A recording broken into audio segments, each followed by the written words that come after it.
చూస్తే ఈ రాష్ట్రంలో జరుగుతూ ఉంది.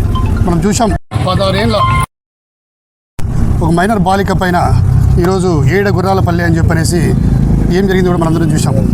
ఒక పిల్లోడు ఆ పాపని బలవంతకార్యం చేస్తే తర్వాత వాళ్ళ పెద్ద మనుషులు చెప్తే వాళ్ళ తండ్రి కూడా ఆ పాపని బలవంతం చేసి అదే పెద్ద మనుషుల దగ్గరికి పోతే పెద్ద మనుషులు కూడా ఒక 16 మంది ఆ పాపని ఏ విధంగా బలాత్కారం చేశారో మనందరం కూడా విన్నాం, పేపర్లో కూడా చూసాం.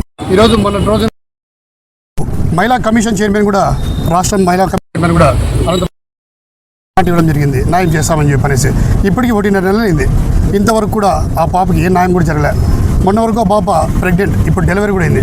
ఆ పాపకి మళ్ళీ ఒక పిల్ల కూడా ఉంది. ఈరోజు ఆ పాపకే న్యాయం జరగకపోగా ఈరోజు పుట్టిన పిల్లకి ఏ విధంగా న్యాయం చేస్తారో కూడా ఈ ప్రభుత్వం ఇప్పటివరకు కూడా ఎవరు కూడా చెప్పని పరిస్థితి. చూద్దామంటే ఆ పాపని ప్రపంచానికే కాదు కదా, ఇక్కడ లోకల్గా ఉన్నటువంటి మాకు కూడా చూపించని పరిస్థితి. ఈరోజు ఆ ఊర్లో చూస్తుంటే ఎవరిని కూడా ఆ ఊర్లోకి రాని పరిస్థితి. ఏమి రాజ్యం ఈ రెడ్ బుక్ రాజ్యాంగంలో ఈరోజు దళితులపైన అదేవిధంగా గిరిజనులపైన ఏ విధంగా దాడులు జరుగుతున్నాయి కూడా మనం చూసాం. మళ్ళీ కూడా చూసాం ఒక మహిళ ఇంటర్ చదువుతున్నటువంటి తన్మయ అనే పాప ఏ విధంగా కూడా రేప్ చేశారు. ఆ రోజు కూడా మహిళా కమిషన్ చైర్మన్ వాళ్ళ ఇంటికి పోయింది. ఇంతవరకు దళితులని గిరిజనులు కూడా ఈ విధంగా ఇబ్బంది పడితే ఇంతవరకు ఏ ప్రభుత్వం ఎటువంటి చర్య కూడా తీసుకోవాలి. అదే పెద్ద వర్గాలకి పెద్ద కులాలకి ఏంటి మీరు ఏం చేస్తుంటారని కూడా తెలియజేస్తున్నాం. ఈరోజు చూసాం, ఈరోజు మేమందరం కూడా ఆ పాపని కలిసకపోతే మమ్మల్ని అందరూ కూడా ఇక్కడ ఉండే వాళ్ళందరినీ కూడా అరెస్ట్ చేసి 2 టౌన్ స్టేషన్ కూడా తీసుకురావడం చూసాం. రేపు హోమ్ మినిస్టర్ గారు వస్తున్నారు. హోమ్ మినిస్టర్ గారు కూడా చెప్తున్నాం, నువ్వు కూడా దళిత మహిళ. ఈ రాష్ట్రంలో కూడా ఎంతోమంది దళితులు గిరిజనులు కూడా ఈ ఎమ్మెల్యేలుగా ఉన్నారు. అంతెందుకు ఈ అనంతపురం జిల్లాలోనే ఒక 2 దళితుల ఎమ్మెల్యేలు ఉన్నారు. ఒకరు శ్రావణి గారు, అదేవిధంగా ఎంఎస్ రాజు గారు. ఎంఎస్ రాజు గారు ఒక రాజకీయ చరిత్ర చూసుకుంటే గతంలో దళిత సంఘాన్ని పెట్టుకుని దళిత సంఘం ద్వారా ఈరోజు ఎమ్మెల్యే అయినారు. ఆయన ఎమ్మెల్యే అయితే అందరూ సంతోషించాం, దళితులకు న్యాయం జరుగుతుందని చెప్పి. దళితులు న్యాయం చేయకపోతే కూటమి నాయకుల్ని మాత్రమే ఆయన వెనకేసుకొస్తున్నారు, కానీ దళితులపైన గిరిజనులపైన ఎటువంటి చర్య కూడా అతను ఒక అన్యాయం జరిగిందని ప్రశ్నించే వాయిస్ కూడా ఆయన నోటంటి రావడం లే. ఈరోజు వాళ్ళ ప్రభుత్వాన్ని వెనకేసుకోవడమే చూస్తున్నాం తప్ప ఈరోజు దళితులపైన గిరిజనులపైన అడ్డం పెట్టుకుని ఈరోజు అధికారంలోకి వచ్చి దళితులకి గిరిజనులకు అన్యాయం జరుగుతుంటే ఒక్క మాట కూడా నోట రాని పరిస్థితి. ఈరోజు ఈ టీడీపీ మాకు తెలియదు. మీ హోమ్ మినిస్టర్ గారు తర్వాత మీ ప్రభుత్వం తరపు నుంచి ఆ అమ్మాయికి ఏం న్యాయం చేస్తావో తెలియ. ఒకవేళ న్యాయం జరుపుకోకుండా ఈ వదిలిపోయే పరిస్థితి కూడా ఉండదని చెప్పి తెలియజేస్తున్నాం. రేపు హోమ్ మినిస్టర్ గారి ప్రకటన మేమందరం కూడా అడ్డుకునే ప్రయత్నం చేస్తాం. వైఎస్ఆర్ కాంగ్రెస్ పార్టీ దళిత గిరిజనులందరూ కూడా వైఎస్ఆర్ కాంగ్రెస్ పార్టీ అండగా ఉంటాం. వైఎస్ఆర్ పార్టీ తరఫున ఎవరైతే ప్రజలు ఉన్నారో వాళ్ళందరికీ కూడా ప్రజలకు జరిగే అన్యాయం పైన వైఎస్ఆర్ కాంగ్రెస్ పార్టీ పెద్ద ఎత్తున పోరాటం చేస్తామని చెప్పి తెలియజేస్తున్నాం. రేపు జరగబోయే హోమ్ మినిస్టర్ ప్రకటనకి వైఎస్ఆర్ కాంగ్రెస్ పార్టీ యువజన విభాగం, అదేవిధంగా మహిళా విభాగం, ఎస్సీ విభాగం అన్ని కలుసుకొని రేపు జరగబోయే ప్రకటనని అడ్డుకుంటామని చెప్పి ఈ సభాముఖంగా ఈ విలేకరుల సమక్షంలో తెలియజేస్తున్నాం. సమాజంలో ఉన్నామా, నాగరిక సమాజంలో ఉన్నామని అర్థం కాని పరిస్థితి. మహాభారతంలో ద్రౌపదికి 5 మంది భర్తలైతే ఈ సమాజంలో కూడా 10 మంది బాలికపై, దళిత మైనర్ బాలికపై సామూహికంగా గర్భం దాల్చి ఆ అమ్మాయి ఈరోజు డెలివరీ అయిందంటే ఈ ప్రభుత్వం, ఈ సమాజం తలదించుకునేటువంటి విధానం ఇది ఒక ప్రపంచ సంచలనమైన వార్త.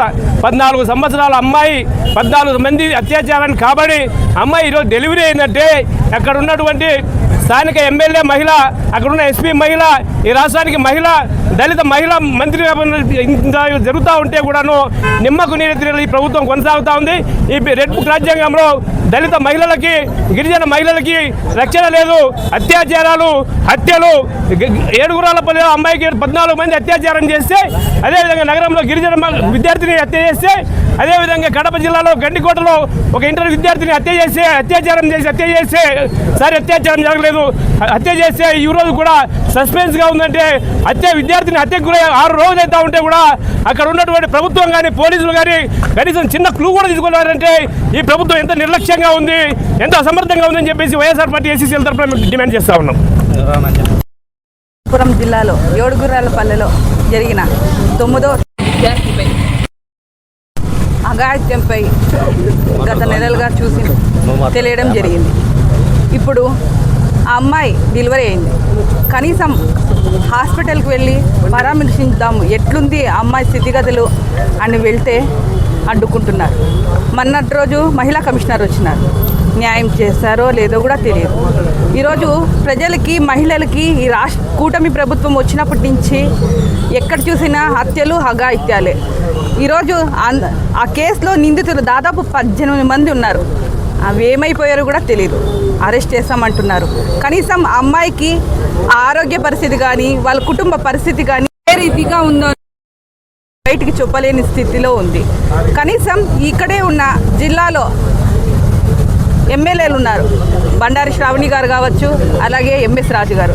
అయ్యా, మీ కూటమి ప్రభుత్వం చేస్తున్న అన్యాయాల్ని, మహిళలపై జరుగుతున్న దౌర్జన్యాల్ని ఏ విధంగా, ఈ జిల్లాలోనే ఉన్నారు కదా, కనీసం ఏం జరిగింది, ఏం జరుగుతోంది, అమ్మాయికి ఎలా ఉంది అని కూడా పరామర్శించడానికి కూడా రాలేని దౌర్భాగ్య పరిస్థితి మీది ఈరోజు ఈ కూటమి ప్రభుత్వం వ్యవహరిస్తుంది.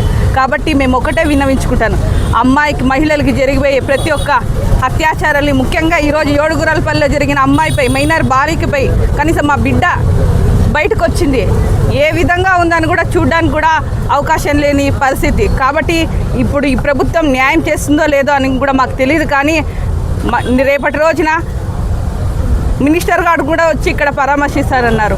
అన్యాయం జరిగినప్పుడే పరామర్శించలేదు. ఇప్పుడు డెలివరీ అయిన తర్వాత ఏం న్యాయం చేస్తారో కూడా తెలియదు. దాని కానీ కేవలం వైఎస్ఆర్ కాంగ్రెస్ పార్టీ పోరాటం వల్లే ఈరోజు మహిళలకి న్యాయం జరుగుతుందని, అన్యాయాన్ని అడ్డుకుంటామని, ఇంకా పెద్ద ఎత్తున వైఎస్ఆర్ విభాగం తరఫున, అలాగే యువజన విభాగం తరఫున, విద్యార్థుల తరఫున, అలాగే మహిళల తరఫున పెద్ద ఎత్తున ఉద్యమించు మహిళలకి న్యాయం చేస్తామని, ఇంకా న్యాయం చేయకపోతే ఏం కోర్టు అదేంటి, ఫాస్ట్ ట్రాక్ కోర్టుని అమలు చేసి అమ్మాయికి ఎట్లయినా న్యాయం చేసే విధంగా మేము ముందుకు కొనసాగిస్తామని, వైఎస్ఆర్ కాంగ్రెస్ పార్టీ ఎప్పటికీ మహిళలకి కొనసాగిస్తామని ఈ మీడియా ముఖంగా తెలియజేస్తున్నాం.